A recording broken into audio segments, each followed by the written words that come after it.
Hey, Real Nerds listeners, there's many ways you can interact with the Real Nerds podcast. You can email us at realnerds@gmail.com.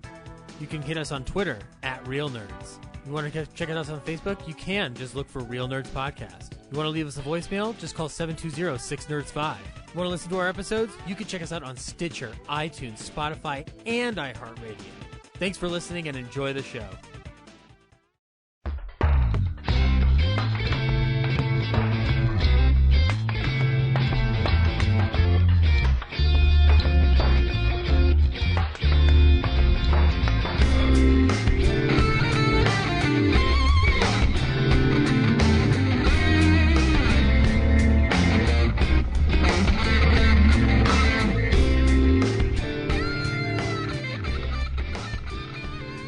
This is Real Nerds Podcast, and for 10 years plus, we have seen a new movie and podcasted our experience to the world. Joining me via Zoom is Brad. Hey. Corinne. Hello. And Zach. Hello, hello. This week on Real Nerds, we saw Free Guy. Stay tuned to the end of the episode where we will recommend the film or not, play the trailer, spoil the film. Before we do that, though, we are also going to talk about stuff we've been watching, some movie news, stuff you can buy on Blu-ray. We basically do movies really hard. Wait, we do movies? Yeah. Hard. Do we, I mean... Speak for yourself, Ryan. I mean... Okay, and in some cases, they scissor movies really hard. Wow. Okay, now that... That's almost as bad as the horse effing thing. Not really. I don't really like I didn't bring up horse fucking this time. Ryan, I don't like this new idea for a Videodrome reboot. I think you're taking it a little too far. Am I? I mean, well, you know what?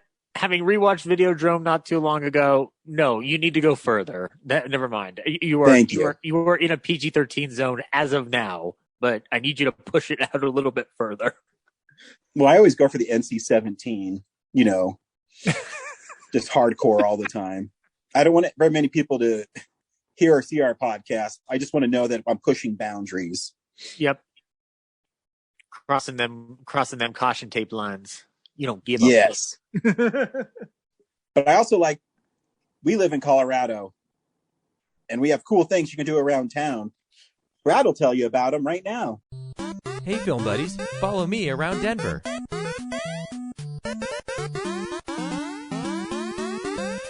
Every week is the drive-in during the summer. Oh, that page totally broke. So I'll talk about the 88 drive-in, where they are still showing Snake Eyes, Don't Breathe 2, and Escape Room Tournament of Champions. And then the Holiday Twin on screen 1 has Free Guy and Jungle Cruise. And screen 2, which I saw, has Old and the Suicide Squad. Very cool. Check that out. And then the EFP, Emerging Filmmakers Project at the Bug Theater, is back this Thursday at 8 p.m. And it's a takeover by the 48 Hour producers. And they're showing a couple of last year's 48 Hour bests of, and I don't know, 3 other random inferior films by someone we know. One of them by someone we know. Oh yeah, some guy named Zach. Yeah, that guy's a jerk. It's like pleather gray, I think it's called. Oh yeah. No, it's Fuchsia Blue is the name of the movie. Yeah, no, it's called Leather Brown. You can come check it out on Thursday at the Bug Theater. We're the closing night movie or closing film of the night. So, and make sure you go across the street to Akova as soon as this Q&A starts. Yeah, absolutely. Don't bother listening to me. What you will learn absolutely nothing from listening to me ramble. Look at me. I'm struggling up here as it is. Ryan, quick, say something funny. I like turtles. There we go. There we go. Thank I God. gotta think of some questions to throw you off your game. Really shake things up. Could you think of a more pretentious title than Leather Brown? No. Next question. Will you be crossing Leather Brown over with, say, Street Fighter or Tekken? Do you have money? Okay, who would win in a fight, Leather Brown or Raiden? What are you going to be turning the leather into? Something brown. Duh. Next question. So what are we So talking? is the Baseball brown represent glove? shit? Oh no. I have a question. Will you be crossing over Leather Brown with the Green Knight? I don't have the time to edit a movie that long, so no. What about a Clockwork Orange? No, I don't have the ability in me to be that up my own ass, so no. Let's just put it this way, guys. Leather Brown will be recruited by Nick Fury to join the Avengers. Is he going to go up against the people from Red at all? You know what? Maybe. If we can get Bruce Willis to stop being a jerk on set, I think we can make that happen. If you could be half man, half sausage, which end would you be? The sausage, duh. Next question. Yes, come and check out this movie. It'll be fun. And I love this little Q&A we've done on the podcast. What day is that, Brad? I'm sorry.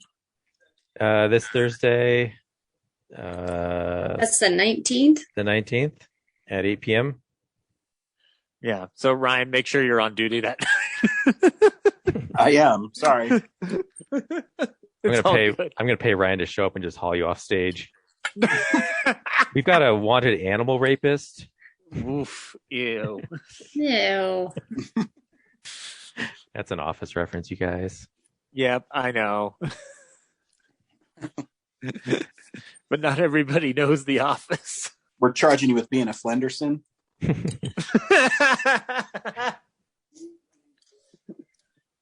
Oh my God. Yeah, so that's what's going on around town. Wonderful. And as always, check out dairyartscenter.org to see what's going on at the Dairy Arts Center in Boulder. I believe this week they're showing Rosemary's Baby. So. Brad, I had a question for you about the drive-in theaters. How late into the season do they typically stay open? It depends on a couple factors like weather and business. I'd say it's gone as late as October 31st-ish. Maybe a couple, like 5 days into November-ish. But if things are really slow, it could end in September. I just wonder, with all the COVID stuff, that maybe they'll stay open later in the season. Yeah, last year they ended early. So also temperature's a thing. Mm-hmm. Once it gets pretty cold. So it depends on how soon winter shows up this year. I'm guessing later than usual. Seems pretty hot. You always say that, and then you just don't know. Mother Nature likes to throw curveballs. You can never predict it. Yep. So, yeah. Hey, let's get some movies this week. DVD releases and Blu-rays. All right, Ryan. I need you to help me out with this. I need you to act surprised when I tell you this. You're a 4K wizard, Harry. What? Yeah, there you go. Thank you. Yeah, you can pick up Harry Potter and the Sorcerer's Stone on 4K now. I don't see any special packaging, so I guess it's just standard? No, it is. It's the 20th anniversary because you can actually get it on 4K already, but it's in part of like the 8 film collection. So this one's like standalone. There's something in the very top corner. It sounds like it's a really like frivolous extra. You said it's a steelbook, right? Oh, No. Literally, all I'm seeing is the 4K and then a reissue Blu-ray that says 20 years of movie magic. Yeah, there's a new steelbook for it at Best Buy. FYI. Nice. Ooh, okay, snap. And then also on 4K, you can hang out with the Goblin King because Labyrinth will be coming your way at 4K, 35th anniversary edition. I don't want to hang out with him. I want to dance with him. Let's dance, Ryan. And from Warner Archive, you can get Shadow of the Thin Man, the 4th entry in the lovable Thin Man series featuring William Powell, Myrna Loy, and Asta 2. Or as he's known to us film fans, Skippy, a.k.a. our dog god. Ryan knows what I'm talking about. The rest of you don't. Hell yeah. Win an Academy Award for The Awful Truth. He can sing with Cary Grant when he's barks playing on piano. command. Yes, exactly. He can help solve mysteries. He was the greatest ever, hands down. Among new releases, The Hitman's Wife's Bodyguards 4Ks is coming to 4K. That movie came and went pretty quick from the theaters. Did anybody see it? Mm-mm. No, I've never even seen the first one, so I don't. Yeah, the first one's fun. Okay, cool, neato. Mill Creek is putting out Rad from 1986. Brad, I believe you're familiar with this movie. Yeah, Arrow did a pretty sweet edition not that long ago. So yeah, this one I was like, man, this seems like it just came out. It's literally just the movie. Oh, okay. So that's disappointing. Sony Pictures Classics is putting out The Truffle Hunters from 2020. I believe this isn't a documentary, is it? Yeah, it's a documentary. Yeah, that's right. Yeah. You can check out The Truffle Hunters on Blu-ray. Criterion is putting out original cast album Company from D.A. Pennebaker. And Magnet is putting out a Mads Mikkelsen movie called Riders of Justice. It's Mads Mikkelsen, and he's bearded, wearing camo, and there's an explosion behind him. The tagline is, somebody is going to pay. And that's about as ominous as one can get. Kino Lorber is putting out The Fortune Cookie, Billy Wilder's wonderful 1966 movie with Jack Lemmon and Walter Matthau. And they are also putting out a Dick Van Dyke movie called Fitzwilly from 1967. Ryan, have you seen this one? No, but I pre-ordered it. And Woo! it's not showing up. I don't know. What's up? I've seen it. Oh, you've seen it, Brad? It was on Netflix long ago. Ooh, any good? It's of its time. Okay, fair enough. Kino is also putting out The Emperor Waltz with Bing Crosby and Joan Fontaine from 1948. And we are also getting Care Bears 2, A New Generation from Sony Pictures. If you thought those Care Bears were cuddly, get ready for the new generation of cuddly bears, I guess. I mean, the original tagline is Care Harder, so. Care. Did they ever care hard with a vengeance? I don't know. Two bears. Did they live free or care hard? It's a good day to care hard. It's a good day to care hard. That's the weakest entry in the series. Yeah. It's the one where they go to Russia, so. Yeah, exactly. That's all you need to know. Hey, Sad Bear was just on vacation. Yeah, I don't know Care Bears, guys. I don't know if that's the thing. Warner Archive is putting out In the Good Old Summertime with Judy Garland and Van Johnson. Check that out. And looks like that's about it, unless I've missed something of great significance. Kind of a light week. Sundown, Vampires in Retreat, starring Bruce Campbell. Oh, that's right. Yeah, from Vestron. Has it been a while since we got a Vestron, Ryan? They released Little Monsters and Shivers from Cronenberg. That's right. About a year ago. Okay, yeah. So this is their 2021 entry then, I guess. I've never seen this before. This sounds fun. It's all right, but it's on Blu-ray and it's Bruce Campbell, so I'm getting it. Right on. And David Carradine. So you get some David Carradine in your life. Heck, you can never go wrong there, right? All right. And unless you're in a Blu-ray. hotel room in Thailand. Well, now Ryan, now we get into the tough discussion here. Yeah, how much is too much? I mean, I don't know. You've already clearly made up your mind. No, I mean, how much is too much when you're choking yourself? From that. I mean,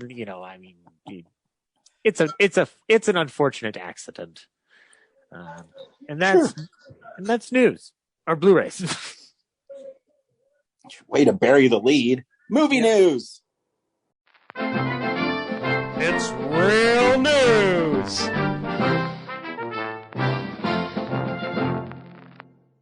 Probably the greatest thing that's ever happened in the history of ever is John Waters is bequeathing his art collection to his hometown museum, the Baltimore Museum of Art, and they will be naming a bathroom after him.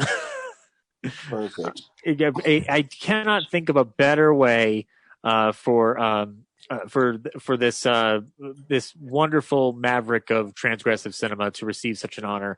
It better be called the Waters Closet. I wanted it to be called the Divine Memorial Shitter, but didn't restrooms used to be called water closets? I don't know. Yep. Right. Yeah. You are correct. Wait, what? Really? Yep. That's wow. I had to explain that joke, so I ruined it. I think I don't know, 1900s probably, early, late 1800s. Fair enough. But once it says a room containing a flush toilet. Yep. All right. Fair enough. In an interview with the Baltimore Sun, Waters said, "They thought I was kidding, and I said, no, I'm serious. It's in the spirit of the artwork I collect, which has a sense of humor, and it's confrontational and minimalist, and which makes people crazy." So that's what he has to say about bringing his artwork into the Baltimore Museum of Art. So congratulations, John. Wonderful job. Waters Closet, Baltimore, hire me. You're looking for any reason to move, aren't you? An update on Jeopardy. We have got 2 new hosts. We will be having executive producer of the show, Mike Richards, and Big Bang Theory co-star Mayim Bialik as our new hosts of Jeopardy. Seems like Mike Richards has been getting some pushback, as well as Mayim Bialik. But we'll see what happens on this. I kind of just wanted Geordie LaForge to be doing it, but who the hell is Mike Richards? I thought the same thing. And then apparently there's 2 different shows or something.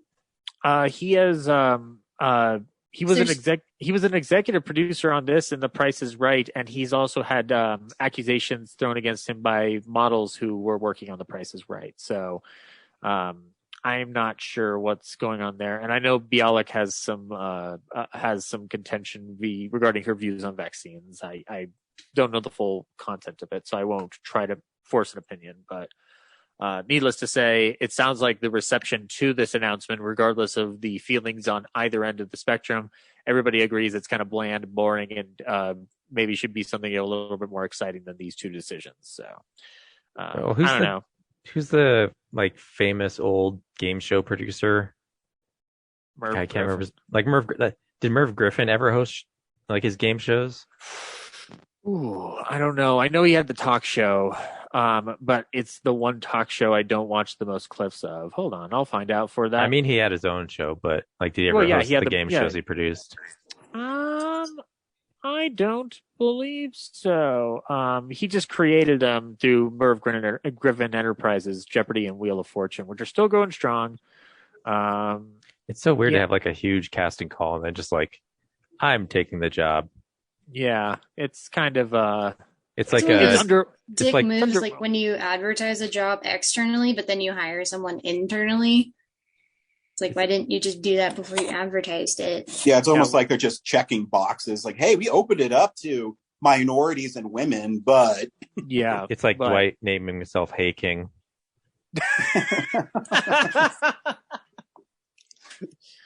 And then some Emily Blunt related news. I think this is really honestly the biggest news of the week that I could find, which was that she will be working again with Dwayne Johnson, this time within a production that involves her playing Pinkerton detective Kate Warren I'm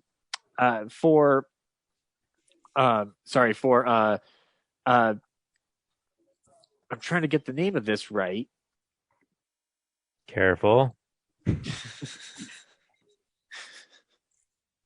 It's a show about Kate Warren, and it's a propulsive action adventure built around Warren, a real-life female Sherlock Holmes in a male-dominated industry whose singular sleuthing skills paved the way for future women in law enforcement and forever changed how detective work was done. So yeah, we're going to get we're gonna get Emily Blunt as a Pinkerton detective. That sounds like fun.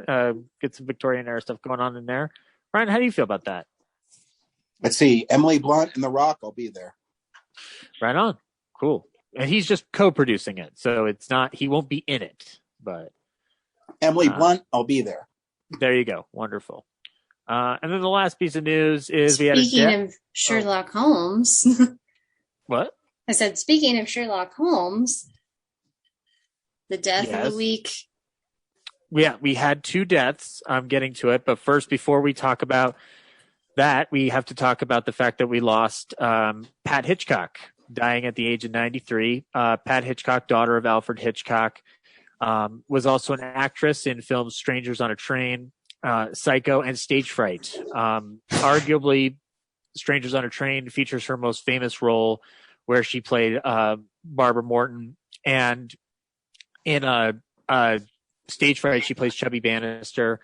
And in Psycho, she is Janet Leigh's coworker, who has the wonderful line, "Teddy was furious when he found out I was taking tranquilizers." It's sad. She was very instrumental in keeping her father's legacy alive by telling stories for those behind the scenes documentaries and featurettes. And I'd argue, like, she had actual dramatic training early on in her life, and she's really good in her father's movies that he put her in. But it's a shame, but she lived a long life. She outlived her father by 13 years. So, gotta give her credit for sticking around that long. But yeah, 93, Pat will be missed. As Alfred Hitchcock would say, she was his greatest production. So that is a terrible shame to hear. And then, why don't you go ahead and just announce the second one, Corinne, since you...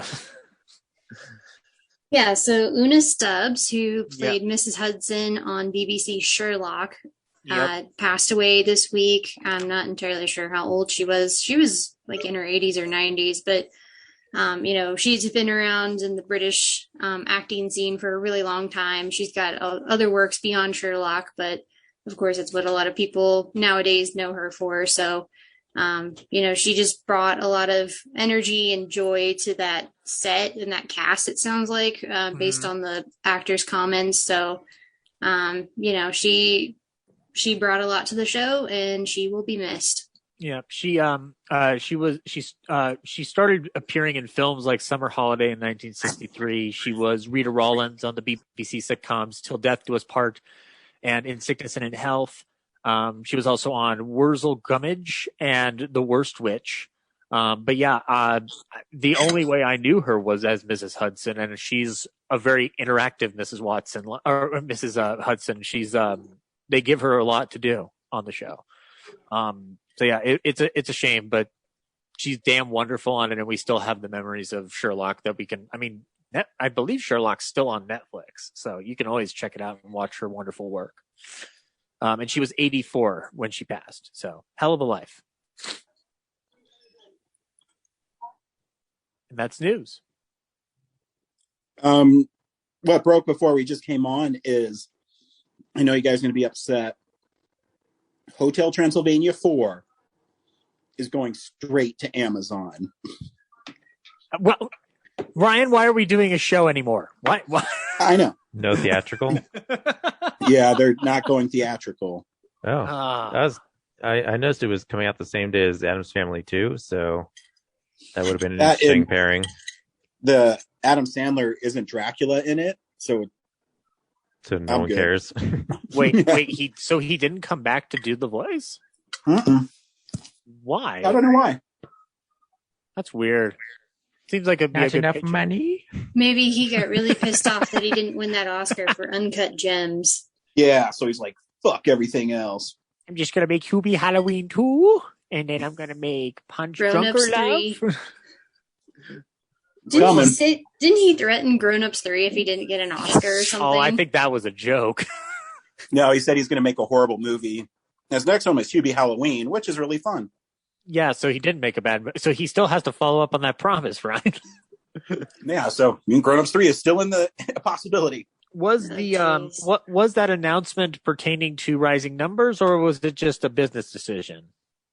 I think it's a combination of both, because it's supposed to come out in October. Mm-hmm. But I think with Addams Family and now Venom got delayed to the same day as Halloween Kills. I think it's just starting to get way too crowded. And I don't know. We'll see. Yeah. I always... I think the movie industry has to get over it. They have like really bad PR right now, because I watch sports almost every day and there's 50,000, 70,000 people in stands. But for some reason, the movie industry has this like image problem with people going to see movies. Mm-hmm. So, admittedly, some of those are outdoor venues. I realize not all of them are, but it's an outdoor venue, the risk is less, you know? It is less, but you're telling me that if you're in a section with thousands of people is any less not dangerous as being inside a movie theater? I don't believe that at all. Depends on how many people are in your theater. Like when I went this week, there were literally 4 people total, and that included me and my friend.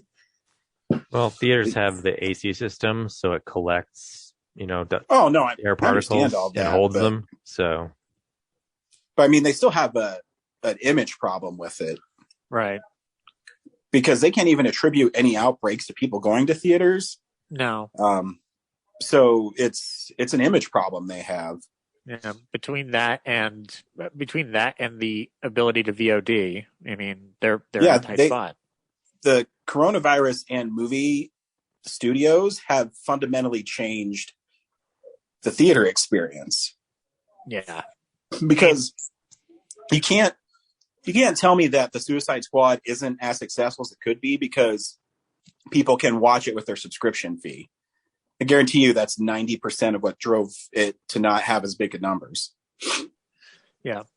I mean, this is why I'm kind of happy that Disney is like reversing course to commit to that theatrical, but I feel also like it's too little too late. Like they already kind of the damage is done. They have to make a movie that people want to return and see. Go ahead, Brett. Sorry. I'm already reading people who are not going to bother with Shang-Chi in theaters. They're like, it's not worth it. I've seen that too. Although I think it's for different reasons. I saw some stuff on Twitter today because I guess it premiered and people were bashing Awkwafina for PC reasons. So, whatever. I just think that with the cases right now, I just can't see a lot of people going to the theater to see it. I mean, at least not as many as they want.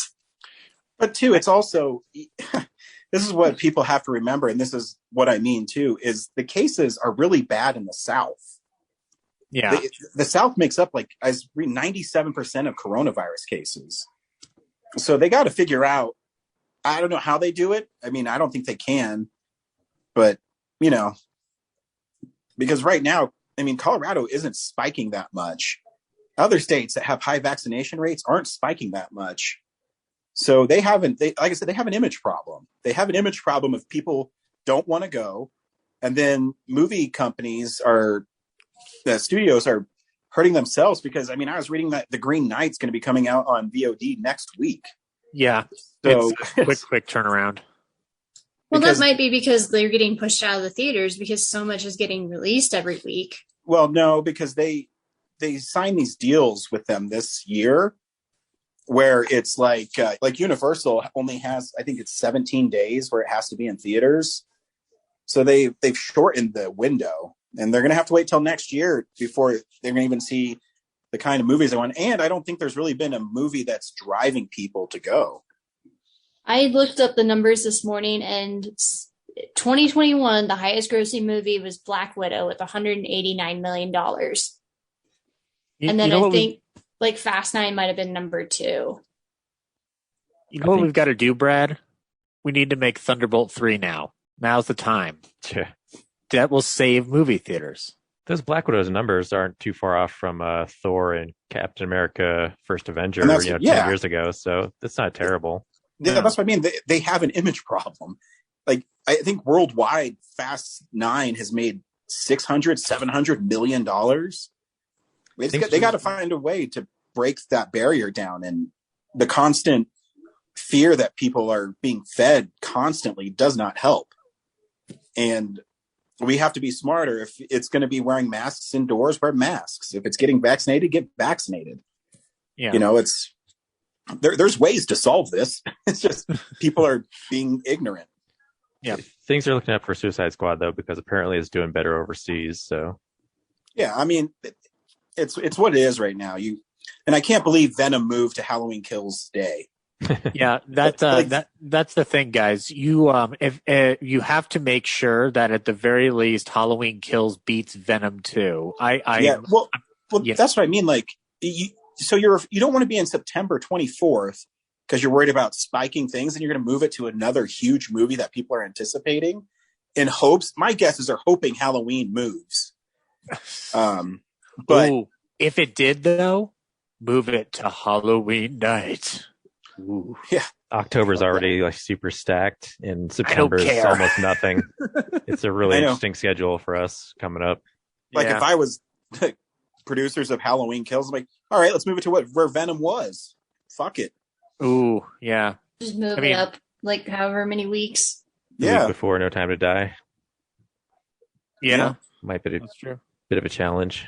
I think. Well, and I think with Halloween Kills, I feel like they're going to stay there because No Time to Die is a theoretical good movie to get people back in, but so Halloween Kills is going to want as much legs as possible during October because it needs to carry. They want to carry that weight if they can for a little bit. October is so tough because you're coming off 3 weeks of Shang-Chi, and then you've got No Time to Die, Halloween Kills, Venom 2 on the same week, then Jackass Forever, Dune, and The French Dispatch on the same week. And then Last Night in Soho. You've got Chloe Zhao. And then Eternals. You've got Chloe Zhao proclaiming that she is worried that Dune won't do well in theaters. So I feel like Dune may not be as big an opposition point. Like I'm excited for that movie, but I'm also wary that it's going to draw a lot of business. So it seems it's going to run into the problem that Suicide Squad has. It's on HBO Max. Yeah. Okay. And then on top of that, like, I mean, French Dispatch, I feel like that's something that feels like they're going to stick that right on Hulu Selects if I'm reading the room correctly after Nomadland, because that's what they did with Nomadland. Over My Dead Body. That's coming to the Mayan. No, I don't know. And I think too, it's a bummer that Black Widow and Shang-Chi are coming out. I mean, they look cool. I mean, Black Widow's a cool movie. But if you had maybe a well-known Avenger come out, it might help drive the business. Like Spider-Man. Black Widow's pretty well-known. Yeah, People but she's have been not wanting a standalone movie for her for years. Yeah, but you're telling me she's like Iron Man, Captain America, or Thor, or Spider-Man? No way. For some people, she is. Yeah, but I'm talking about everybody, Corinne, not just the small group. She doesn't have mass appeal. I don't know. I see a lot of people online who were craving her movie and it kept getting pushed back. Wait a minute. I've got it, Ryan. You ready for this? My big idea of the year? MCU presents Howard the Duck. Get it done. Get it fucking done, guys. I will make everybody go to the theater. Is the new Resident Evil still coming out in 2 months? Because there's still no trailer. I'm guessing not. There's also a Texas Chainsaw Massacre movie that's supposed to come out soon. I'll believe that when I see it, Mr. Frost. No, I've just read an interview with Fede Alvarez, and it's done, and it's been test screened. Okay, cool. Yeah, I just haven't seen many updates on it, so I'm just like, oh, okay, well, we'll see that. We'll see. So it's definitely out there. All right. I'm guessing January. That sounds like if it's already been screened, that feels like it should be the best time is to release it in October and just like throw all the horror in there. Oh, that's right. We also have Candyman coming out in October, if I'm correct. Yeah, that's August. It's August 27th. Oh, shoot. It's in 2 weeks. Fuck. Ryan, we're getting a new Candyman. It's fun. Anyways, our next segment's called What We've Been Watching.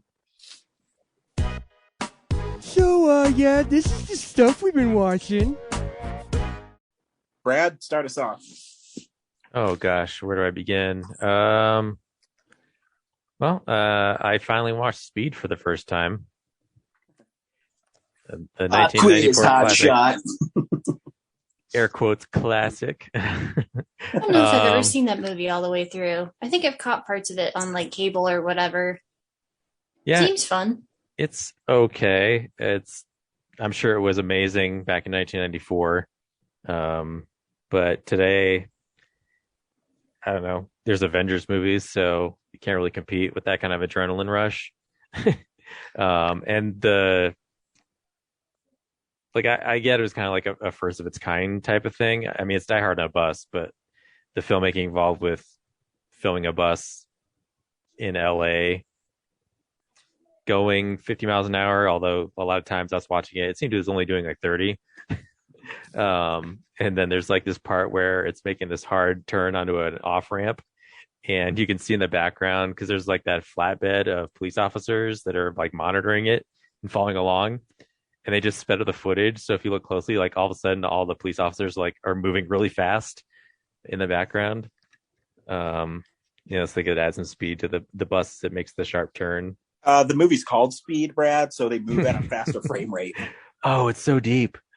Didn't even know layers. How meta it was, did you?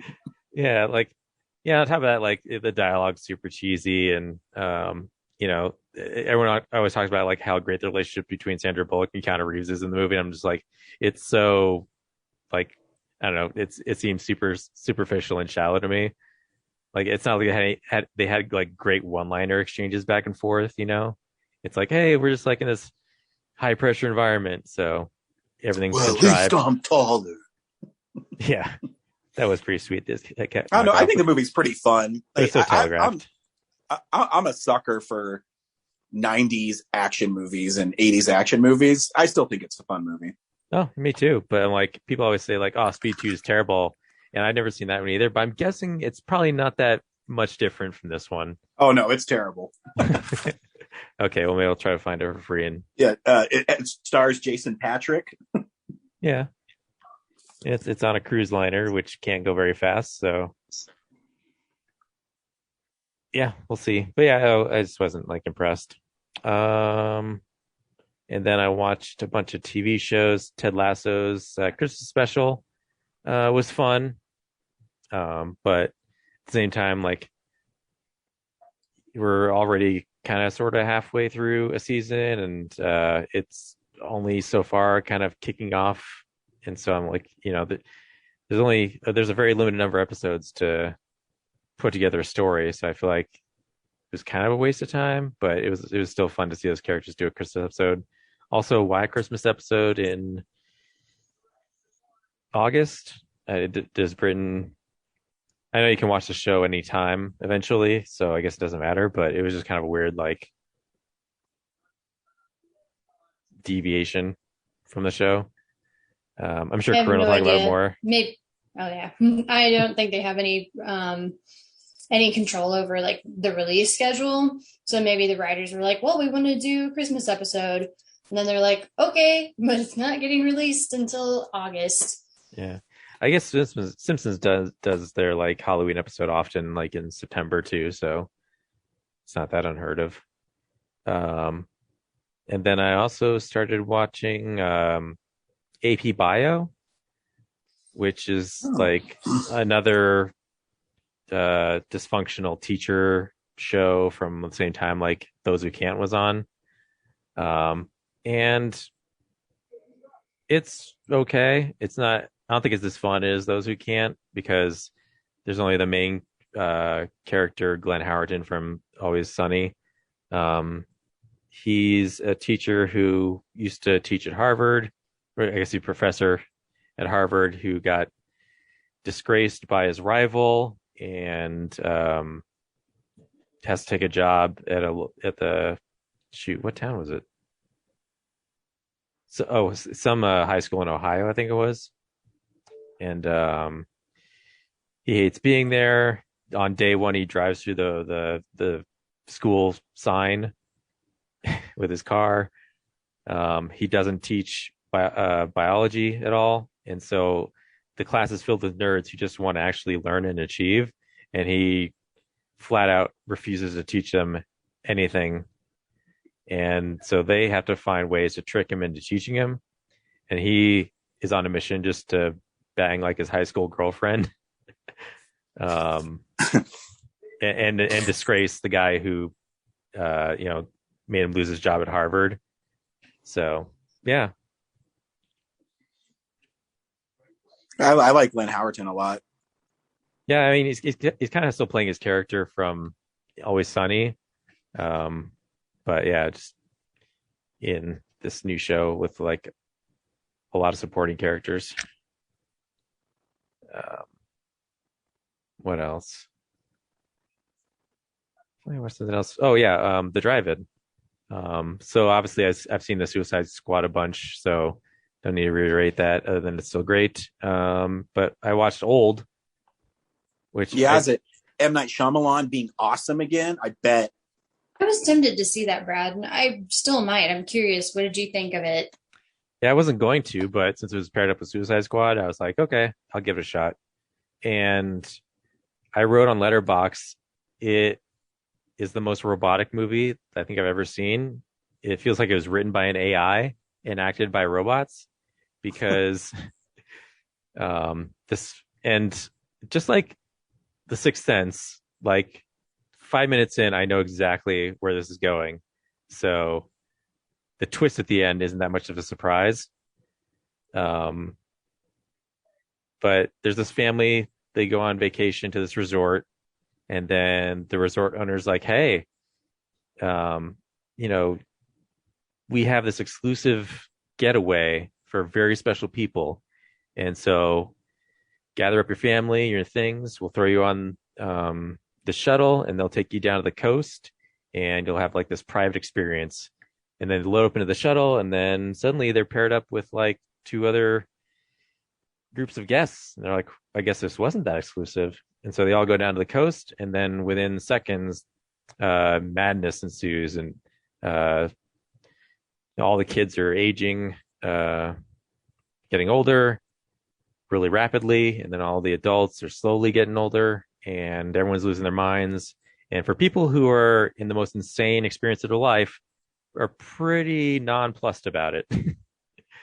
They're all very strangely logical, well, except for one character, but everyone's very scientific and procedural, and also just not all that disturbed, even though their dialogue expresses that they're disturbed. Their actual performance is very clinical about what's going on.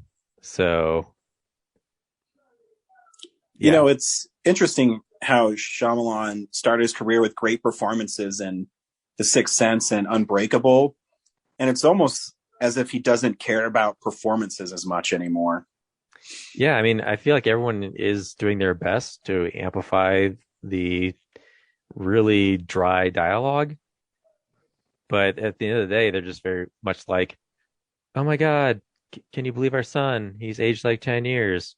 Did you know that there's like a thing with magnetic fields in the rocks that can actually alter the cells of your like body? Like, yeah, stuff like that. Like it's almost like every character is the same character in the movie. Like they all have the same personality. What? So if you had to give it a letter grade, what would you give it? CD? Like a C minus? Yeah, somewhere between a C and a D. I mean, out of 5 stars on Letterboxd, I gave it a 2 because it's still competently made. And I feel like people are trying to make it good, but at the end of the day, it's just not that interesting. And for a long stretch of time, you're just like, will someone just get to like a turning point where you can figure out like what the hell is even going on? Like it's just shocking thing happening after shocking thing happening with like no context. Like I remember the trailer was really interesting. Maybe they need to get those people for the Pixar movies.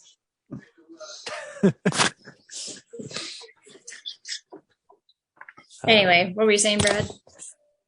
Yeah, that's about all I can say about Old. It's just, yeah, right out of the gate. Like I was sitting there watching the movie, and this thing happens in the first like 2 minutes. I'm like, I bet that's what this is about. They just did that, and I know that this is the twist. This is what's gonna happen at the end of the movie. And then I got to the end of the movie, I was like, yep, I don't usually call movies that well, but I did this one. You figured out the Shyamalan code. Yeah. And that means Shyamalan's got to kick you out now, Brad. I mean, I just laugh because back in '99, like as soon as he gets shot and then comes back in the next scene, like everyone's eye lines are off. It's like, oh, that guy's dead. I basically Did you dead by the scream end of it the in the movie. theater? I wanted to. It's like looking over at everyone, like, you guys see he's dead, right? Like, no one's making eye contact with him. But yeah, we walked out and was like, "Oh my god, that was amazing! Did not see that coming." I was like, I feel like I'm Neo in the Matrix. Hey, Brad. Whoa. There is no spoon. Everyone's a ghost. It's a movie that I want to rewatch at some point, kind of re-examine.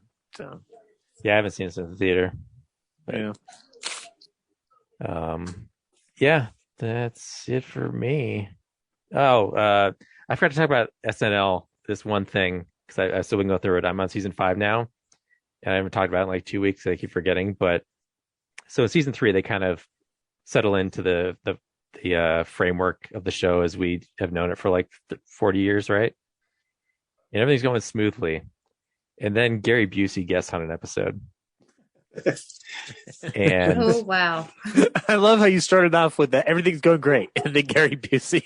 Because this gets crazy. So I'm watching it, and the cold open happens, and he's doing this like bit with Jane Curtin, and he flubs it, and so Jane Curtin, improvises to bail him out, and it's pretty soon you're like starting to feel like he doesn't remember what he was supposed to do, so he starts improvising, and then he tries to get back on track, and part of the skit is that he is feuding with John Belushi, who is now like a big Hollywood star, so he has to go and make amends. And so he goes in his dressing room, and then it seems like both of them are improvising their own skits.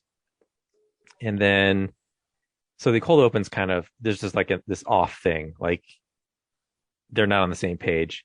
And then there's a couple more sketches, and then suddenly they come back from commercial, and there's like a sketch that's kind of like the Enchantment of the Sea dance from Back to the Future. And this is like 5 years before that movie comes out. So it's just like, just picture that kind of scene.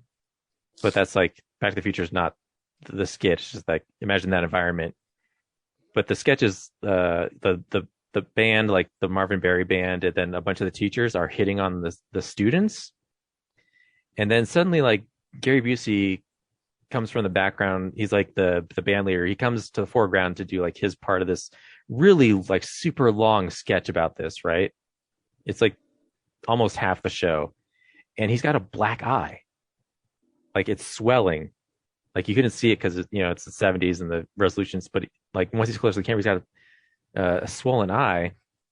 And so I did some Wikipedia searches, and I guess like he had gone AWOL, disappeared before the show started, and they had to track him down. And by the time he got to the cold open, like he got there just as it went live, right? And so he does like this 10-second jig, like a little bit of banter, and then 10-second jig, and then it goes to commercial because he's just improvising. And then I'm like, with the black eye, it feels like there was a fight somewhere between the sketches. But yeah, like they did their best to cover it up with makeup, but it's so pronounced because I'm watching it like in HD and everything. So yeah. Never found anything like Belushi or Aykroyd didn't punch him or anything? No, but like I wouldn't be surprised if that's what happened. I know Chevy Chase and Bill Murray got into a fight one time. Yeah, they actually did a sketch because Chevy Chase came back to host in season 5, and they actually did like a sing along to like make up for their feud. So that was pretty public. But yeah, the Busey one was just like, it was like, felt like it was so kept under wraps. And then like 2 episodes later, Milton Berle hosts. Yeah. And his monologue bombs because it's so like, yeah, disgusting. It's not. like all of his jokes are about like ethnic humor. Yeah. And the crowd's not into it. His attempt to transition what he thinks is bluer material doesn't work.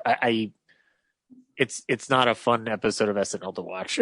Yeah, and then in his sketches, he's just mugging for the camera and improvising. So he's pissing off like Lauren and everybody. And then I guess they changed the ending. He just does like his own little closeout to the show that wasn't part of rehearsal. Yeah. So he just sits there and like does some crooning and then tries to do more stand up, and I guess got the band like just kind of continuously playing behind him, and like that wasn't part of the show. He just did it. Yeah. He had entitlement issues. Yeah. And I, when you look at Milton Berle, just because you're Mr. Television for 1 or 2 seasons doesn't make you Sid Caesar would have more reason to mug for the camera and earn it than Milton Berle, in my opinion. But it's that's who he was. Like this isn't an isolated story. Yeah, and then by the end of season 4, Aykroyd leaves, Belushi leaves, and yeah, season 5, kind of everything is kind of back on track, but they've got an expanded cast, and yeah, it was just fascinating to watch that decline. And then I guess after this season, Lauren's going to leave because he's burnt out. So I can understand why. Anyway, that's what I've been watching. Corinne? By the way, I have an answer to Brad's earlier question about the Ted Lasso Christmas special or holiday special. And this is from Screen Rant.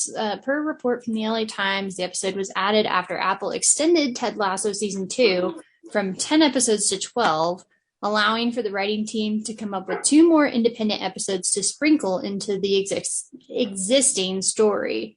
And then, of course, one of those was the Christmas special, which was always meant to premiere in August, apparently. And now they have 12, it's a 10. That makes sense. Yeah. Which I wonder what the other standalone episode was. Maybe we haven't gotten to it yet. It's a Mardi Gras episode. That would be awesome. So yeah, I did watch the Ted Lasso Christmas special. It was awesome. There were a lot of like really fun storylines that they all kind of blended nicely there at the end. And it was nice to see like how much, like not necessarily how much has changed, but just how closely bonded all the characters are now, when it felt like before they were all so disparate. So that was kind of nice. And, I look forward to rewatching it at Christmas time. So then I also watched the new Netflix movie Vevo, which is an animated movie starring Lin-Manuel Miranda as a Kinkajou. And the premise of the movie is that this Kinkajou has to team up with somebody who he doesn't like to deliver this message of love. I don't want to spoil too much for you, but oh man, 20 minutes in and they got me. I was just like in tears. I'm like, how dare you? It's like, even though, you kind of get an idea that it might happen, but then it does. And you're like, no, screw you, movie. But the beginning and the end are really, really solid. But the middle, it really drags. And I was just like waiting. I'm like, can we get to the destination, please?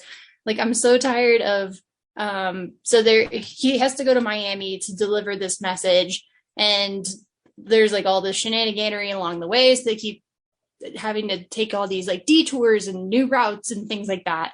And there's this section where they just get lost in the Everglades for some reason. And there's like a talking snake who tries to eat them. And it feels very much like, I don't know, like B-level animated movie. Whereas I felt like the beginning and the end were just like they were Pixar worthy, it felt kind of like Soul or Inside Out or something like that. But it is a musical, obviously, with Lin-Manuel Miranda. He does sing a lot of the songs, but not all of them. And some of them are really good, but others, they felt almost like copy pasted. Like there wasn't a unique enough sound between some of the songs. So it's pretty good. I'd recommend people check it out, especially if you've got young kids and they're into that kind of thing. But yeah, be prepared for some tears. If you're like me and wondering what a kinkajou is a tropical rainforest mammal of the family. I can't pronounce that. It basically looks like a meerkat crossed with a bear. It's kind of like a monkey looking deal. But yeah. A monkey with a meerkat face.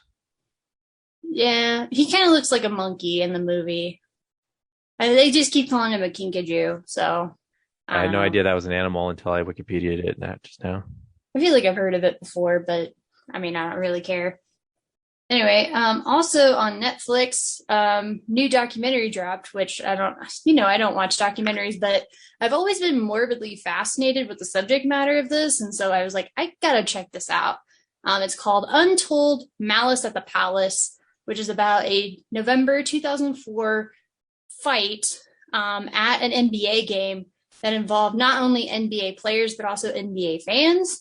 And it was just like this huge thing, had a lot of both like repercussions within the NBA, and also like a criminal investigation was started, and like they had charges filed against them for the different assaults, and people were like throwing chairs and all this stuff.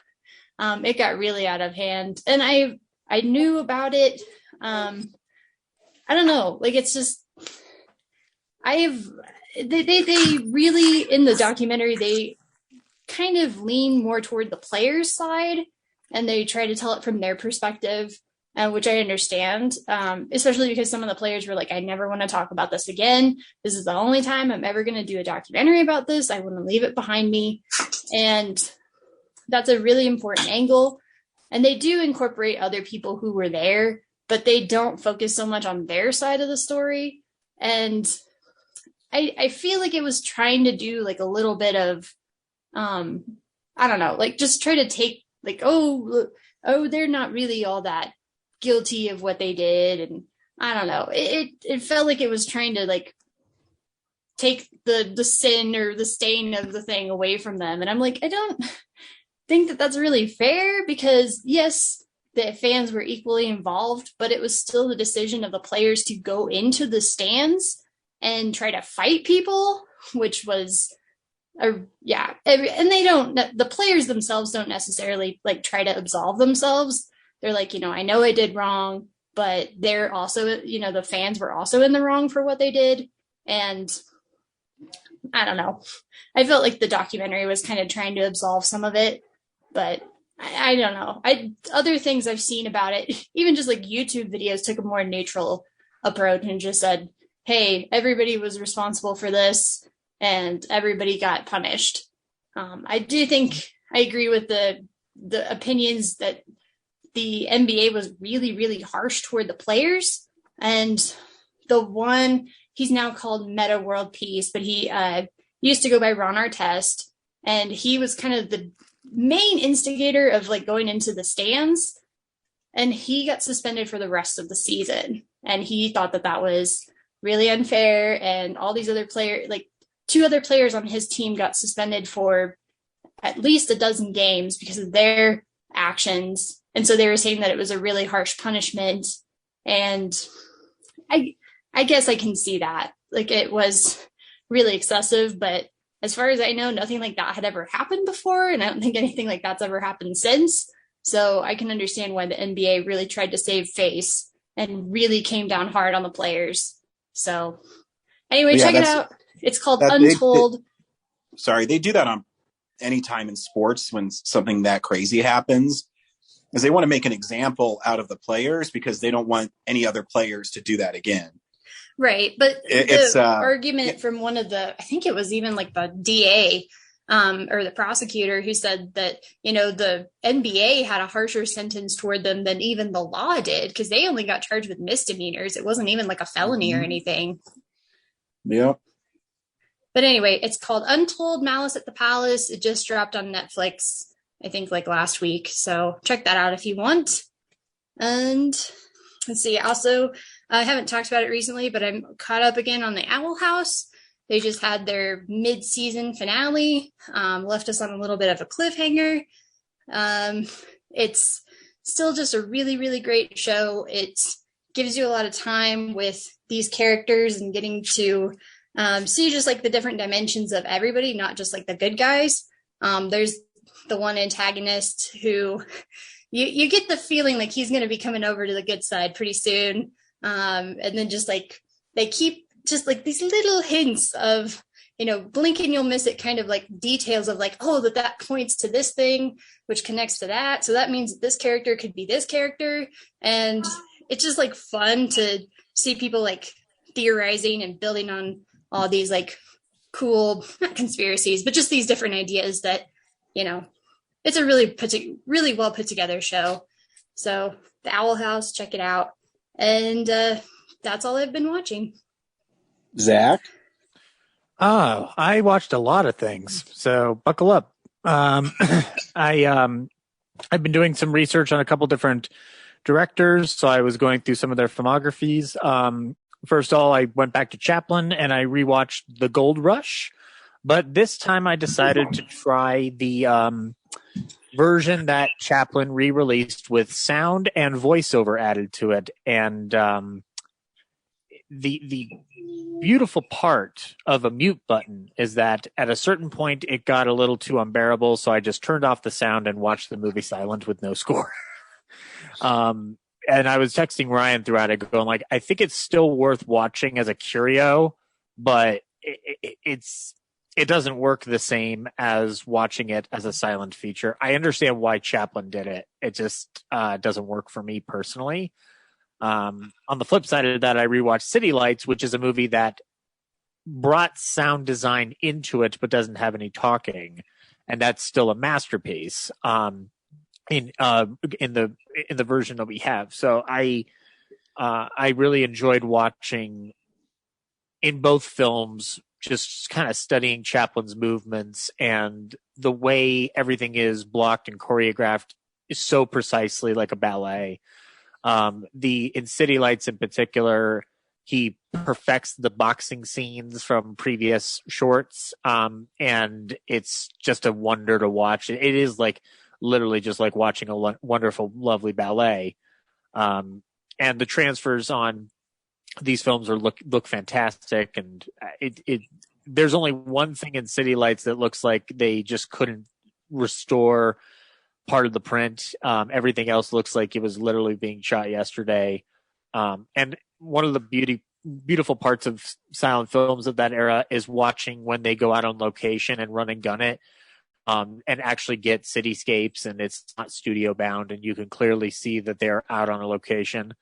And learning a little bit more about Chaplin's independence from the factory mentality of the studio system is quite impressive, because he was one of the only filmmakers who had the money to basically just run his own operation as he saw fit. And the deal that he had with, I believe it was First National, said like, we won't interfere. You take as long as you need to make each movie you're making. And that's a hell of a deal that I don't think anybody will ever get again.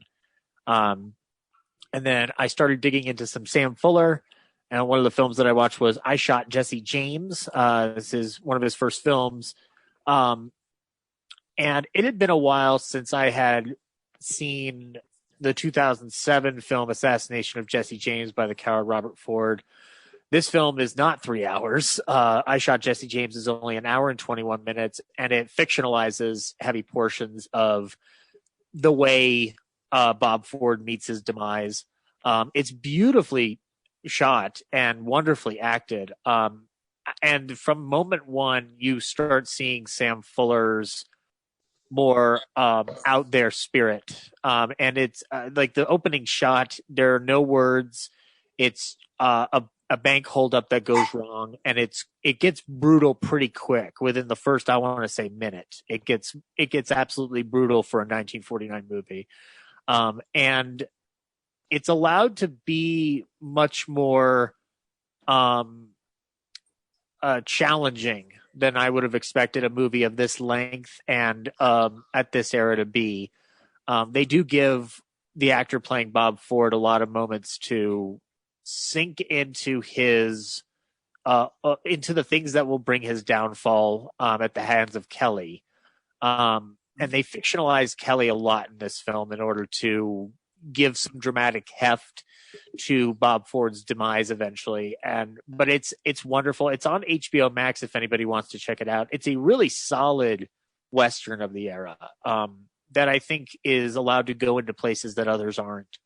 And then I moved over from that Western to Rio Bravo from 1959, directed by Howard Hawks, who's the other subject that I'm looking into. I think Rio Bravo is one of two John Wayne movies that I genuinely enjoy. And part of it has to do with the fact that those two movies are where John Wayne is not necessarily the central focus. And Rio Bravo in particular, the real through line story that you see is actually Dean Martin as Dude, who's a washed up alcoholic gunman who gets sober in order to help defend with John Wayne and Ricky Nelson a prisoner that has been arrested because of a fight he got into with Dude. You read that cast list and it's still every time I hear it, I go, two of these don't fit into a Western, but Well, yeah, no, Dean, actually, I'm glad you bring that up, Brian, because have you watched the movie? Yeah, I've seen it. Yeah, I will say that every time I watch it, Dean Martin impresses the shit out of me. He's just so damn solid. His vocal tone doesn't belong in the Western, but I believe him there. Ricky Nelson's pretty damn good. He's the one character in the main group of guys who I think he gets the least characterization, but he's still kind of given something to do. I think his biggest moment is when he's playing guitar and singing in the jailhouse with Martin and Walter Brennan playing the harmonica. Which, by the way, Walter Brennan, legendary character actor of the era, he's fantastic in this, as he is in pretty much everything he did at that time. But for those who don't know the plot of Rio Bravo, it is about this, group of lawmen who are trying to keep a prisoner in jail before the marshals show up, and the town that they are occupying is under siege by the brother of the person they have locked up.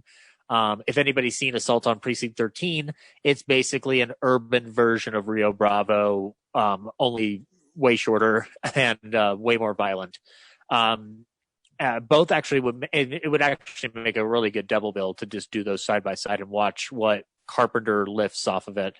But it's Hawks showing that he still has it at this time in 59. And, the movies he makes are a lot about outsiders kind of coming together and female characters with a tough demeanor about them. In Rio Bravo, you have Angie Dickinson really killing it in that performance.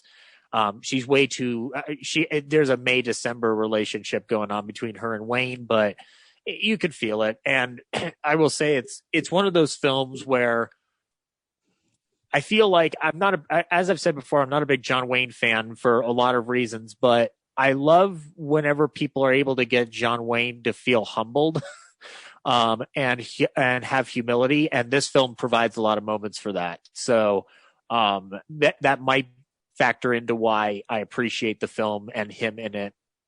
But it's a beautiful looking Western. It's 2 hours and 41 minutes. So you get a full experience, and it's just miraculous. And then I rewatched Only Angels Have Wings, from 1939 with Cary Grant and Jean Arthur and Sigrid Sigrummen. And I was texting Ryan throughout the entire watching of it, going the movie keeps getting closer to my top Cary Grant spot. There's just so much about Cary Grant's performance in it that I admire to death. I think, and I didn't really elaborate with this with you, Ryan, but I'll say it here on the show. I think part of the reason, in addition to the Sigrummen factor, is that there are so many characters in Only Angels Have Wings that each one of them is delivering something unique that only that actor can provide. So the whole experience feels lively and real and rich. So Cary Grant obviously stands out, but he's one of many interesting characters you get to follow, whether it's the pilot who has to redeem himself, Rita Hayworth's character who's, trying to figure out how to love a flyboy when they're always in constant danger. You've got the kid who's got the grudge with the pilot who was responsible for his brother's death. And Sig Grumman's character makes me cry in it. It's just fantastic to watch. And Ryan, I would say that it's the coolest Cary Grant has been in a movie. I agree with you, because there is that. There is something magical about the moment at the very end when he flips the coin, because we already know. We already know. Even with the factory mentality of a Hollywood ending intact, we already know because of his character, because of what he dealt with that coin flip earlier in the film. But there is something about him being so sure that everything will work out, that when he walks out that door and when Jean Arthur smiles, like, we are in her shoes. We are elated. Like, I would agree, it is his coolest performance. I still put Mr. Lucky at number one because I honestly think, Brian, it's because that's the Cary Grant movie that surprised me the most. Yeah, and I do appreciate a good surprise. And then I rewatched The Adventures of Robin Hood at Film Club. That movie is still amazing and still fantastic. And oh my God, all the stars in that movie. You've got Flynn, you've got de Havilland, you've got Rathbone, Rains, you've got Una O'Connor, Alan Hale. Like that is like one of the most stacked casts of any movie of the Golden Age period. It's masterfully directed. It looks amazing. I love looking at the final sword fight sequence and drawing it to Spielberg has a great moment on a Curtiz documentary where he talks about how much he admired the silhouetted shot that moves from the actors to the shadows on up against the castle walls, and how he could never figure it out, and then he finally figured it out when he was doing Raiders of the Lost Ark. Like it's so cool to connect the dots on that movie. It's fantastic, and Olivia, I think that's still my favorite Olivia de Havilland movie because of just it exemplifies what we remember about Olivia de Havilland, but she also gives this really strong performance amidst a sea of other strong performances going on throughout. So yeah, it's still a beautiful movie. You should watch it. And then I went away from the Golden Age of Hollywood and watched two newer things. First of all, I saw Pig, Nicolas Cage's newest joint. That movie was incredible. Brad, I was shocked. I did not expect that movie to do what it did. Yeah, it definitely plays on your expectations. Yeah, that was a smart marketing campaign. That was a really smart marketing campaign. And Brad's already talked much more about it in eloquence. I will just say that this is it's not my favorite Nicolas Cage performance in the last 10 years, but it's objectively the best one he's given in 10 years. It's just so rich and so full of heart. I really think Ryan would like this movie because of how unexpected it is. It's pretty slow, though. That is the one thing that makes it hard to recommend, because if you're not into a slow burn, the movie will drag on your nerves. But if you can sit with it, it's a 90-minute movie. If you can sit with it, you will be rewarded. I absolutely guarantee you will be rewarded. And I liked Adam Arkin as Alex Wolff's father in the movie, the guy who steals the pig. And spoilers. Oh, come on. We know Ryan's going to take forever to watch this movie. How do you know? The fuck? All right, next week we're seeing Pig on Real Nerds Podcast. Now, I don't need to now. You already spoiled it. Okay, fair enough. But the reason I bring him up is because there's a scene near the end where he explodes. That literally. I'm Adam Arkin. There's a scene near the end where he unloads on Cage in a way where I was just like, I was floored by the amount of emotion that was packed into the scene. And the whole idea of this underground culture of Portland restaurants is absolutely fascinating. Like it seems like that's something that would have just thrown me off to the point where I wouldn't get on board with this movie, but I was just along for the ride. Like there's a certain point where you just settle into what this world is. And I think it's definitely one of the key points in it is when they, at the very beginning, they go to that truffle market and they are inquiring about the people who own this green van, and the woman is like, none of my watch. Yeah, exactly. She just gets fucking furious. Like some of the best moments of this movie are when the energy goes from 0 to 100 in an intelligent way. Like that moment there, and then it just the editing speeds up, and they confront those guys in their trailer, and they're clearly strung out. It's wonderful. It's not the movie you're thinking it's going to be, and that's all for the better. Like, I really hope people look at this and give Nicolas Cage a little bit more credit for what chances he's willing to take in a market that doesn't always necessarily allow that. And then the last thing that I really dug into this week was on Disney Plus, The Imagineering story. That was mind-boggling to see the evolution of the parks. My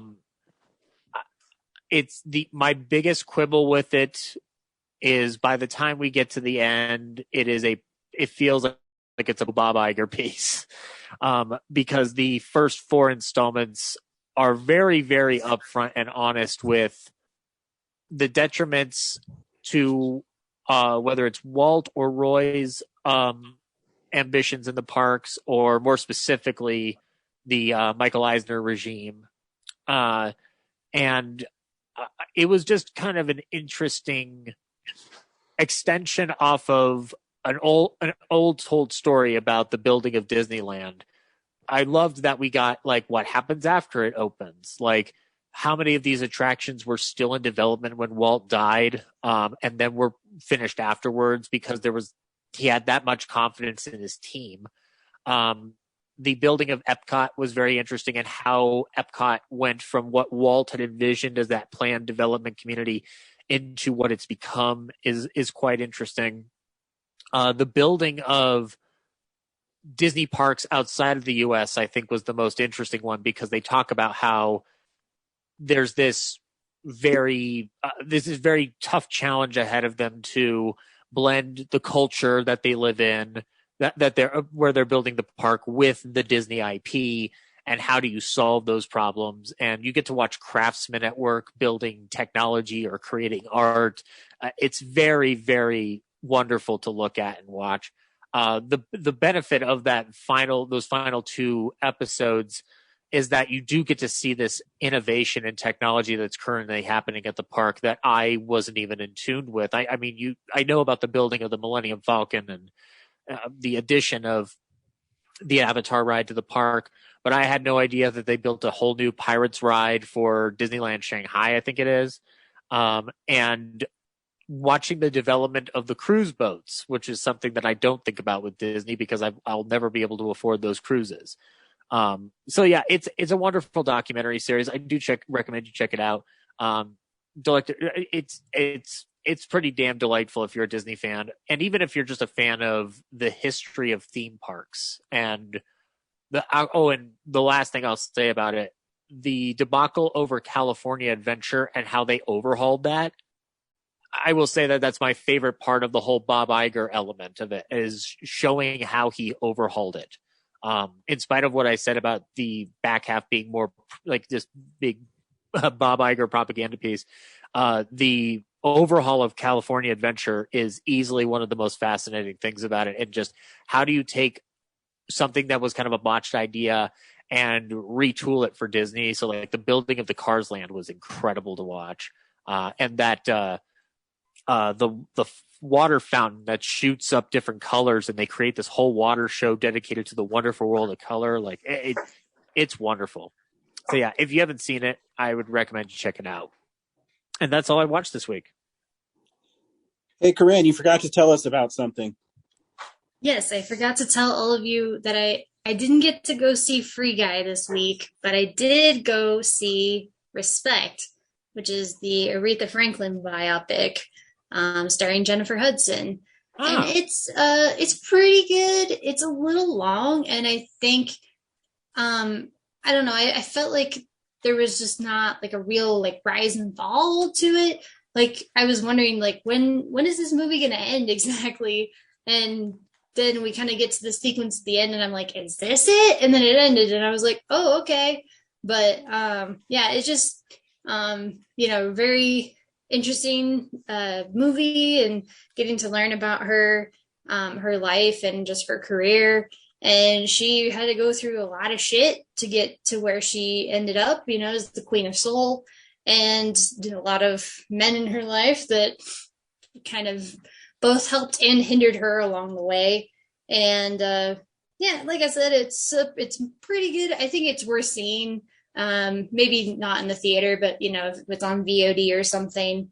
But yeah, I think it just needed some like pacing rework or something. But like Jennifer Hudson just totally kills it.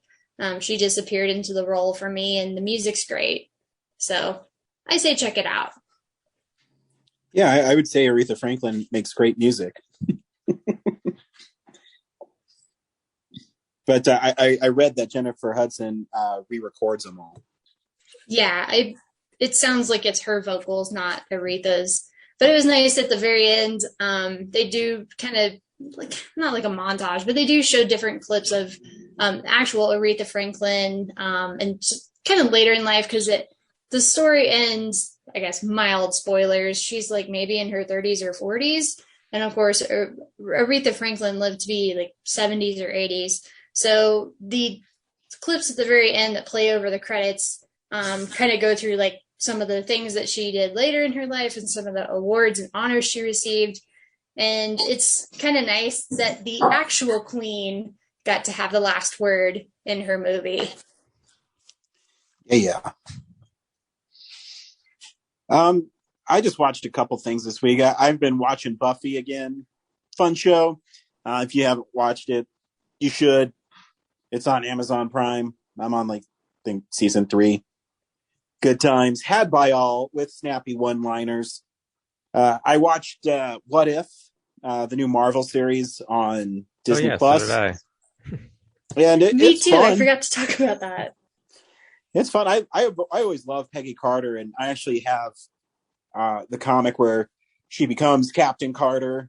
They did this cool comic in Marvel, I think 3 years ago, 3 years ago, where it's called Exiles, and it was a bunch of characters that are basically what if characters.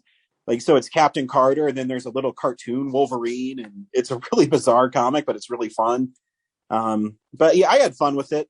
I read online that they didn't like the animation, but I thought some of it was pretty great. Went through the action scenes where she was like crashing through planes and stuff and fucking people up. I was on board with it. It's definitely, it's more in the comic book style than it is in like the traditional animation. Like the line work isn't quite the same, but I mean, I think once you get used to it, it's really nice looking. Yeah. It's cool. They got most of the original people doing the voices. Yeah, I didn't realize that until the credits rolled at the end. I'm like, wow, they were the real people. Oh, okay. I know. The only two dicks who didn't do it were Chris Evans and Robert Downey Jr. Robert Downey Jr.? He was in there? Well, no, he's in it later, but he's not doing Tony Stark. I see. And Chris Evans didn't do Steve Rogers. Right. But no, I think it's fun. I mean, it's like even the What If comics, they're really fun, but then the ending seems always really rushed to me. That's saying, oh, look at this cool idea. Oh, wait, we got to end this thing. Well, the whole episode is just a condensed version of the first Avenger movie. Yeah. Right. With Captain Carter instead of Steve Rogers. So yeah, it's like all the best parts of the movie, just like condensed. And next week is Chadwick Boseman is going to be voicing T'Challa. So that will be really great to hear again. Star-Lord T'Challa. Yeah. So that was fun. And the only other thing I watched this week is I did do the series called Blueberried, and I got away from it for a little bit. And I don't know why. I don't know. I started watching stuff I wanted to watch. But I decided after talking to Zach, I'm just going to randomly pick one. I literally have my bottom shelves with movies I've purchased and I haven't watched. I might have seen the film. I'm very sorry about this, by the way. It's okay. I may have seen the film, but I have the Blu-ray I haven't watched yet. So I closed my eyes and just grabbed one. And I happened to grab 2015's Fantastic Four. And I will say the Blu-ray is really cool. So the disc, I'm talking about the disc, not the movie. The disc has Johnny Storm blasting through it. So it's clear and glass is kind of shattering. And so he's coming from left to right. So it looks like he broke through a window. And I was like, man, they really put a lot of thought into the printing of this disc. So that was really cool. And then, I didn't remember the movie at all. And I saw it in theaters. We did a show about it. And as I'm watching it, I said, man, this is really fucking boring. And it's a superhero movie where there's really no super heroics in it. It's all about how depressed we are having superpowers. And, the Fantastic Four to me should be a fun family kind of film where, they're going to go to the negative zone or space or go underground and fight Mole Man or Doctor Doom. They're a bunch of whiny little brats who are in this advanced college, or I don't even know what the fuck it is. I guess college. And they create a portal to a negative world. I guess supposed to be the negative zone from comics. And they bring along Victor Von Doom, who is this arrogant computer fucktard. I don't know. And so they get sucked in there, and then Doctor Doom falls into green lava. I don't fucking know what happens. And it's basically trying to make it that the Fantastic Four are cursed with these powers. And they Reed Richards goes on the run. Ben Grimm is kind of similar. He's in the comics, he always struggles with being the Thing, but he's also known as the ever-loving Thing. And in this one, he's just a fucking wet towel. And it not only did it ruin the Fantastic Four, but Josh Trank is such a prick. And I went back and this movie pretty much ruined his career too. Kate Mara talked multiple times about how horrible he was. And I remember he was supposed to do a Star Wars movie, and then he burned all those bridges with Fox during that time. Yeah. And he hasn't really done a movie since. He did that Capone movie. Yeah, the Capone movie that no one's talking about. Yeah, it's just so dour and so down. And I don't know. And you take Doctor Doom is considered one of the greatest comic book villains of all time. And in this, he falls into green lava and is able to make people explode just by thinking about him or looking at him. But he can't do that to the Fantastic Four for some reason. I don't know. It doesn't make any sense at all. Isn't this a villain that's supposed to run an entire country? We haven't gotten him right in 3 fucking movies. I know. I love the fact that he has diplomatic immunity when he's in the United States. There's this great Spider-Man comic where Spider-Man is trying to take him down, but he can't because he's, he has diplomatic immunity. It's Lethal Weapon 2 in a Spider-Man comic. Yeah. But I don't know. It's just, it goes into, I don't know. It's weird. I forgot to mention 3 months ago, I rewatched this on Disney Plus. Yeah. And I fell asleep shortly after Ben Grimm and Reed Richards start becoming friends and form their little secret garage or whatever. Yeah. Or their mini Apple thing. Yeah. Cause it's pretty boring. It's boring and and then takes a left turn in the finale. Yeah. And it's, Dr. Doom is able to melt people, make them explode. But it's so bizarre. And Then I watched the special features, and Kate Mara was talking about how Josh Trank wanted them to, it hurts to be a superhero.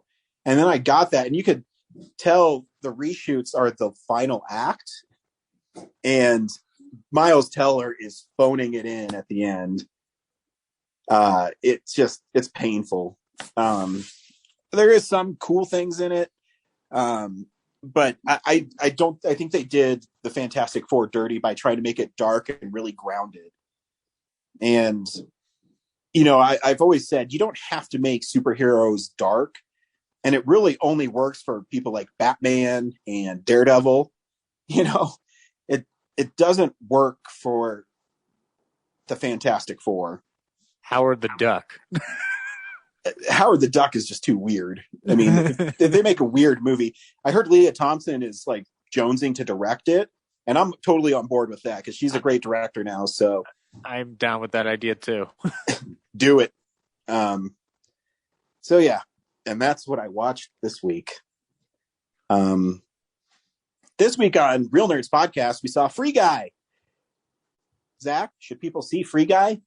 Yeah, it's really cute. Very adorable movie. I only had like one or two minor quibbles about it, but overall it's a lot of fun, and Ryan Reynolds is killing it as he has been the last couple of movies he's been on. The Hitman Bodyguard notwithstanding, because I still haven't seen those films. And I love Taika Waititi in the movie. I fucking love him to death in the movie. So yeah, I would check it out. A lot of fun. Brad? I don't get it. Like, I don't understand why people love it. I feel like I'm taking crazy pills. I was so bored, and like it was so cringy to me. Like, it is fun in places and has a lot of great cameos, but overall I was just like, what is this movie trying to say? Like, it was so frustrating, and so just like I squirmed my chair with all like the cringe factor of it. Of a lot of stuff. It's like Ready Player One, but they just added Ryan Reynolds to it. I mean, I'll totally disagree with Brad. This is one of my favorite movies so far this year. I think it's really fun. Yeah, I think it's just a silly movie, but you're drawn into it by the charm of Ryan Reynolds and his co-stars. And it was a movie where I didn't know if I really wanted to see it. And then, obviously it's one of the only movies that came out this week, and I decided to see it, and I had a lot of fun with it. Here's the trailer for Free Guy. My name is Guy. Sunday should be warm and sunny, just a scattering of drive-bys. And I live in paradise. I've got a best friend. This is the greatest cup of coffee of all time. Oh! Mondays, am I right, Joe? You said it, Guy. Yeah! And I work at the bank. Everybody down to the ground! I thought I had everything I needed. But then I met her. Everybody down on the ground. Everybody except you. Me? It's just a... Please, I have a goldfish. There's something inside you, Guy. I don't want something inside me. I expected you to just follow the rules, but you are so much more than that. Put these on. Okay. Fine, I do. Oh my God! What are these, trick glasses or something? Guy, there is no easy way to say this. This world, it's a video game. You're not real. Please stop my... And the guy responsible for this world was going to destroy it.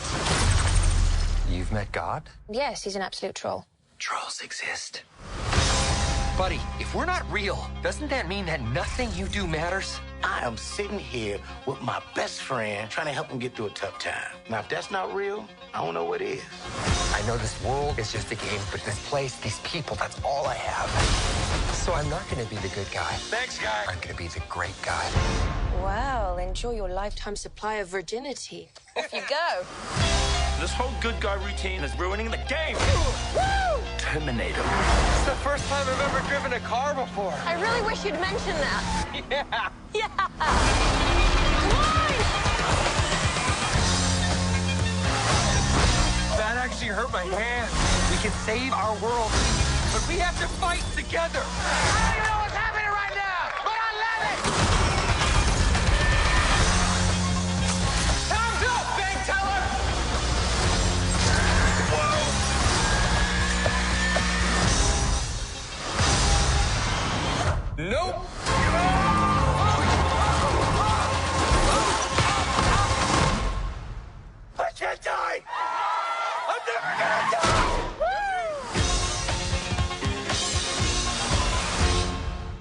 Free Guy is a movie that takes place in, I'm guessing, Fortnite style kind of game where it's just a free for all and you kill a bunch of people and you steal their money and then you use that to buy new skins. And Ryan Reynolds is an NPC, a non-playable character who starts deciding he wants more in life and starts going against what he's supposed to do. And by doing that, he incurs the wrath of first a couple of programmers who are a bunny and a cop. And then Taika Waititi's crazy, what's his name? Devitt? Antoine. So he's a runner of this game publisher called Tsunami. And they're getting ready to relaunch. The game's called Free City. It's Free City 2. But behind all that is a couple of kids developed a game code where the AI kind of adapts to it and learns. And it was stolen by Antoine. And one of them works for the company. And the other is trying to infiltrate the game and find her code in the game. And so she could sue that's him. where we meet Molotov Lady. What were you saying, Brad? That's so she can sue them because and in the process she also falls in love with the guy AI, which leads to the emotional climax of the film. You're right, Ryan. It has a lot of like that fun pop. It's got a fun poppy vibe to it, and I think ultimately that's what sold me on the experience because I did. Yeah, it's you turn your brain off a little bit and you just have fun with this. All the movie magic in it works the way it's supposed to for the most part. And I think so, and you're hinging on the Ryan Reynolds character, and he's great in it. He's lots of fun. I hate social media sometimes, but then I was redeemed. I was scrolling through Twitter, and there was an article, I can't remember, is it Variety or Hollywood Reporter, and it said, how did they get that cameo? And so I didn't open the article, but when I went in and I saw Channing Tatum at the beginning, I'm like, oh man, that's a great cameo. But if you want to know how to use your company's IPs the correct way, not like Space Jam, A New Legacy, look no further than Free Guy with Captain America and the Avenger theme. And then, of course, Luke Skywalker's lightsaber and Star Wars. I don't know. I had a lot of fun in it. I guess Brad is just cold-hearted. I guess so. I feel bad. Like I watched it, I was like, man, this thing's gonna flop, and all I read is just critically how everyone is in love with it. I'm like, I feel like I watched a different movie. Like, do I just suck? Like, what's going on? Like, why don't I love this? Like, everyone else. Sorry, what, Corinne? Oh, that's how I felt about the Suicide Squad last week. I'm like, is something wrong with me? Why am I the only one who doesn't like this movie? So, Brad, you said cringy. So can you elaborate on that? In cliched. So it's very much like Ready Player One, where there's this character who falls for an AI. And they're like the secret. They're like the key to unlocking the whole game. And there's also like a rift among the programming company where these characters have there's a history of screwing each other over, like in both movies, right? So like already there's that, and then just like I'm so tired of like the storyline of the programmer kids. So like one secretly has feelings for the other, but it's this unrequited love story. Like I'm just so tired of that. Has that happened a lot? I don't have like a example, but I just feel like overall, like when they do a set of programmers, like that's the story, So tell us what a programmer is really like, Brad. I don't know. Like this is not my experience. Like it feels like like a jock wrote like how nerds are supposed to like be nerds. Does that make sense? I could see that. Can I flip it in a different direction? That would explain why I enjoyed it, because I could give me being a person who is like devoid of the video game phenomenon and how a programmer is supposed to act and don't act, I could care less. I liked how they took very, very tried and true romantic comedy methodology and spun it together in a way that, like, I think actually ended up working in the correct way. If you're going to do something that's cheesy, I think this film managed to do it correctly to the point where it had the enjoyment factor, because something I appreciate about the Guy character, like, by the time we get to the end of the film, like the trailer sold it as like AI falls in love with real world human. How's that going to work? Guy's dilemma, which, is very surface level Truman Show light, but it does work from a very simplistic quality that I think is absolutely meritable, given if you're going to do an original story of this nature with such a big scale.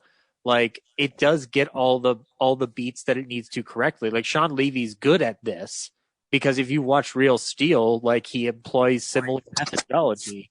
It's funny. I loved Real Steel, and I think I was the only real nerd who liked it too. Yeah, I think that he's a filmmaker that knows how to work with cheesy material and do it in a way that doesn't feel disingenuous. Now, I will say I have an issue, only one issue really with the movie, and it is also a part of the movie that I had a blast watching, which is the way they use the IP, because there's a speech that Taika Waititi gives that is brilliant about why people want IP and want sequels and don't want original ideas. And there's a wonderful idea in there. I feel like using the IP undercuts a wonderful point that they're making. It doesn't completely demolish it, but it is one of those things where I'm just like, don't give me that monologue if you're then going to reference that and also get Chris Evans in for that cameo. I don't think it doesn't take away from the movie at all, but I did find it a weird double standard, and I don't always appreciate Disney doing that, because they did that in Dumbo with the theme park analogy, and I hated that.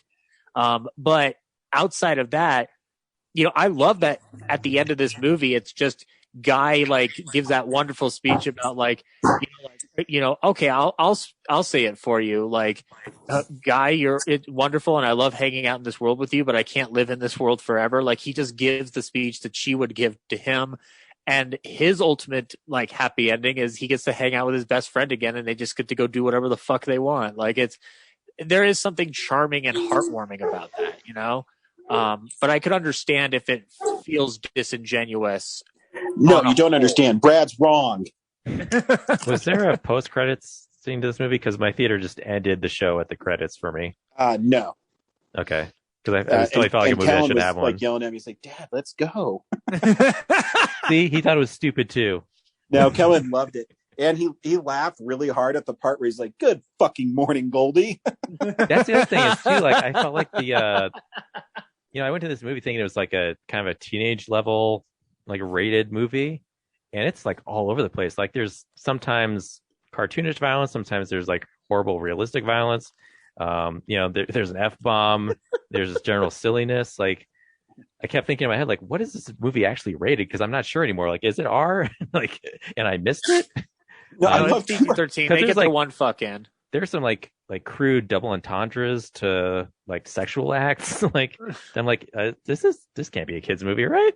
Dude, there was R-rated trailers in the prior to the screening of this PG-13 movie. So I think the MPAA has become absolutely fucking irrelevant at this point. Like, I don't care about that stuff. But I was just so confused about the tone of the movie. Sometimes, I love when he wasted that character at the beginning, and he says he's just napping really, really silently. The dude has a huge hole in him. Yeah, but yeah, like I thought there were some good moments. Like, I liked the Avengers moment and that cameo. Dude was fun, even though like he's tough to look at because it's like a floating Ryan Reynolds face. As well as they tried to do, like, make that look real. I can bench press sentences.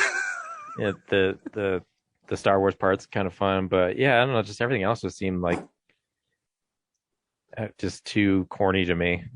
Like, yep, Brad just has no heart. Can we pause for a moment to reflect on how wonderful Taika Waititi is as a human being? Because this performance was goddamn wonderful. I can't remember what he said at all, but he was really funny. Yeah, he has well, there's two moments in it that stuck out for me. Well, three actually. One is when he gets down on the ground and he's thinking, and then he tries to hop back up. Yeah, hop back up. And then another bit where they're talking about like, let's have catchphrases, partner. 1, 2, 3, get back to work. And then also when he's down in the server room. And he's got this axe. There's this manic energy that he gives to that axe swing that's across frame that I was just like, he is going for it in this performance. He is playing the ultimate douchebag in such a wonderfully perfect way.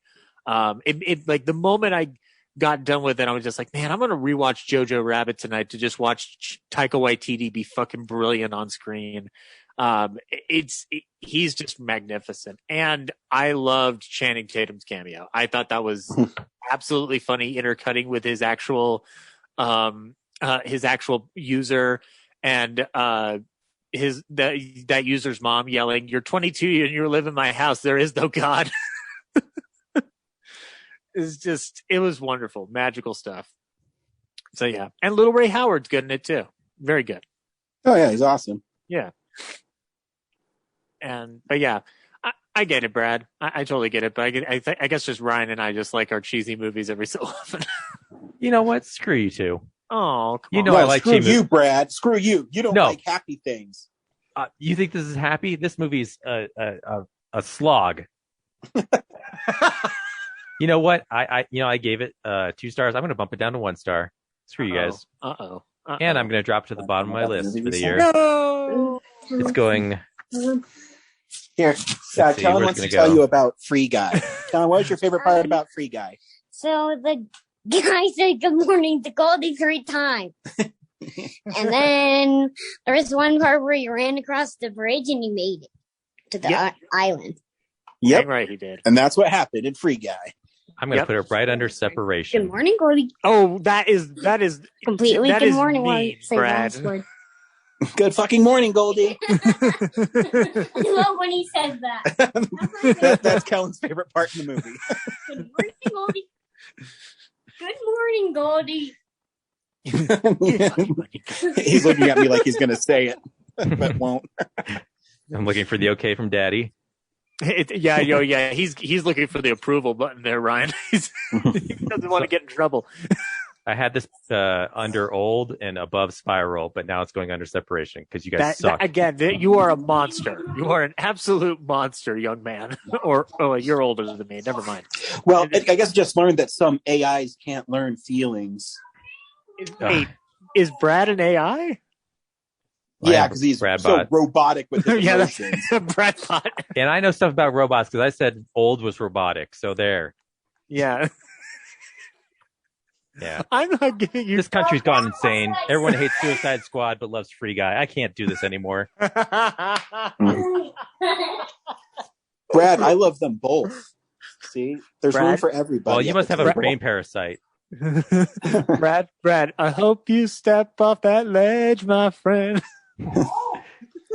Trying to get me to commit suicide? That's pretty dark. No. I hope you get away from the ledge, my friend. Come and embrace the wonderfulness of Free Guy.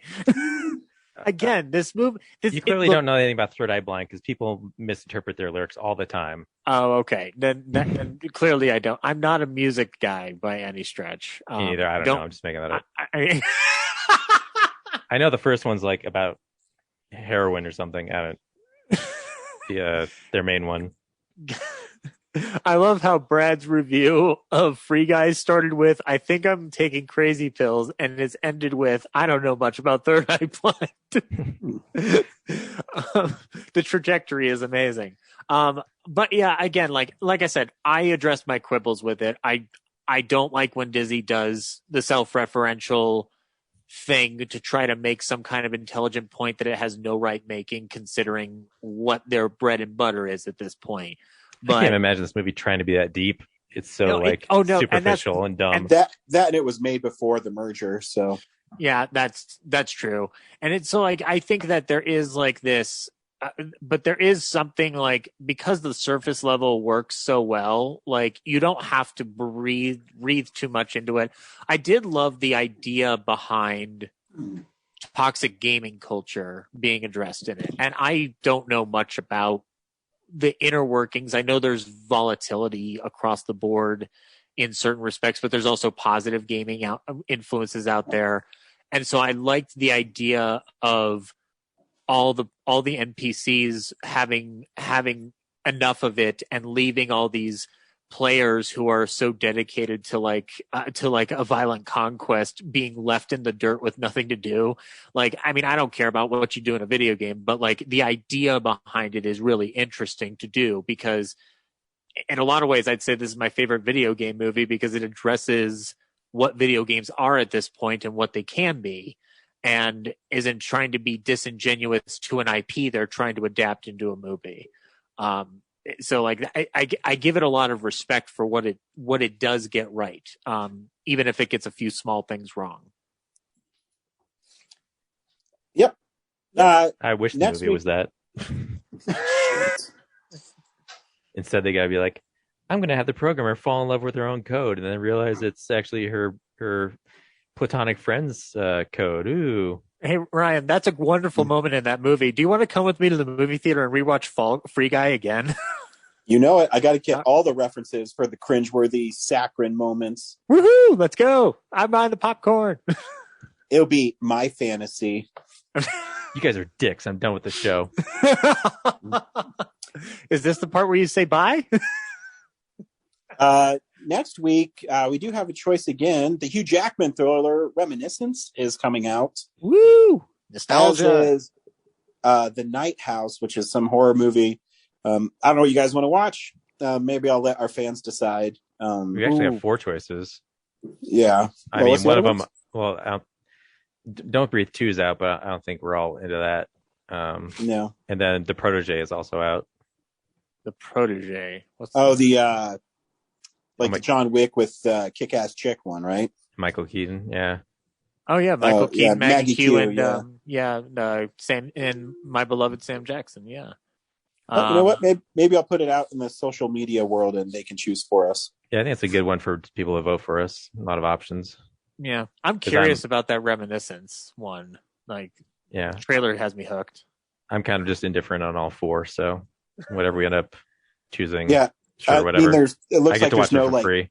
There's no happy-go-lucky ones, so you'll probably be good, Brad. What? Don't Breathe 2 looks like fun, you guys. Hey, Ryan. Ryan, can we review Free Guy again next week? Mm-hmm. Let's just turn this into the Free Guy podcast where we dissect minute by minute Free Guy. Yeah, I'll do what Brad did for Teenage Mutant Ninja Turtles. I'll do a 1-minute commentary. Wait, what? No, we did a full commentary, which you can find on realnerdspodcast.com. Where Brad would take each minute of Ninja Turtles and write about it. Oh, that's what that's still in development, isn't it, Mr. Brad? Yeah, I'm still working on that. It hasn't been done yet. Coming soon. So I'm going to get Free Guy up before you, and I'm going to steal your idea. Yeah, sorry, Brad. I am about to betray you because he needs a co-host for this.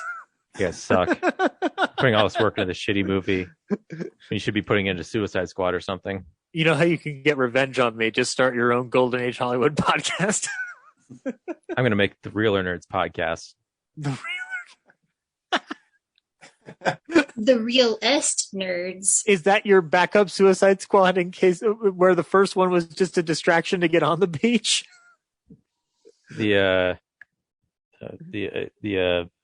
What's the word? God, my brain doesn't work. Like the Forever Real Nerds podcast, Eternal Nerds podcast. The Eternal Nerds podcast. Huh. So they never stop being nerds. Whatever. I'm poaching Henry, Corinne, and James, leaving you guys behind. Dick.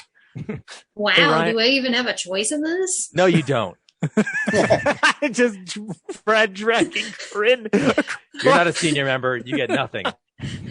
Okay. So considering that James and Henry aren't on the show very regularly, and considering that you don't talk very much, is it just going to be me? You'll be doing the heavy lifting, and I'll just be directing behind the scenes. I'll be on vacation, and you'll just... Okay, there you go. That makes sense. Oof, that means that Ryan and Zach are going to have to carry this on their own. Which I've been doing for 10 years. No. True. Carry cast. That's right.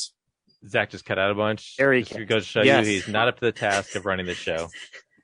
Okay, I wasn't sure if that was on his end or my end. I was very concerned. Yep, no, complete blank spot on my end. Ha, suck it. No. Still breaking up, Zach. That's Alphas. It's on my end. I apologize. Zach, close out the porn browser. Like fools. Carry cast. It'll be dedicated to... All right, well, I'm going to end this before it gets any worse. Where we go through each one. Oh my okay, gosh. sorry, I'll stop talking. Yeah, sorry, Zach. For some reason, yours went really bad. I don't know what happened. And then he just left completely. Then he just gave us a big digital middle finger. Come back next week to find out if the real nerds are still together. Yep. Oh my Thanks. gosh. Bye. Bye.